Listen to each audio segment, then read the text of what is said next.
fin 2003, il était décidé d'intégrer un four de cémentation basse pression. C'est une étape cruciale dans notre process de fabrication. On chauffe les pièces à des températures très élevées, sous vide, pour qu'il n'y ait pas d'oxydation. Et on va en plus enrichir la surface en carbone, ce qu'on appelle une cémentation, pour durcir cette surface, pour pouvoir offrir une résistance à l'usure. Il faut absolument laver les pièces avant le traitement thermique, puisque toute impureté va empêcher l'apport de carbone. Ce lavage à ultrasons est là vraiment pour nettoyer les pièces en profondeur, enlever vraiment toutes les impuretés pour qu'elles soient propres en passage en four.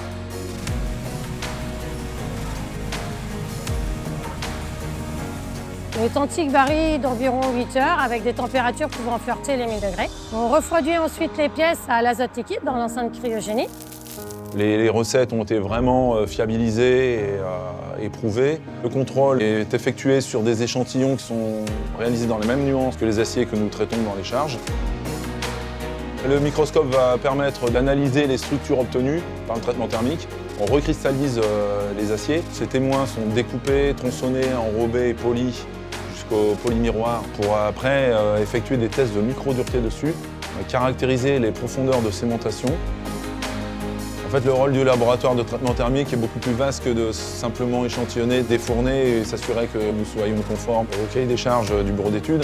Il y a énormément de recherche et de développement sur des nouvelles générations d'acier. Quels sont les types de traitements à effectuer dessus? Qu'est-ce que l'on peut envisager en termes de performance? Alors, dans le secteur traitement thermique et traitement de surface, nous disposons aussi de grenaillage de pré-contrainte, AP shot peening. Et nous avons aussi plusieurs unités de tribofinition et de superfinition. Le bénéfice d'avoir un état de surface très bon avec un RA de 0,03 permet de diminuer les frictions, donc bien sûr d'améliorer le rendement. Et on n'oublie pas la soudure par faisceau d'électrons qui permet de faire des pièces avec un design très audacieux et d'avoir une qualité de soudure optimale.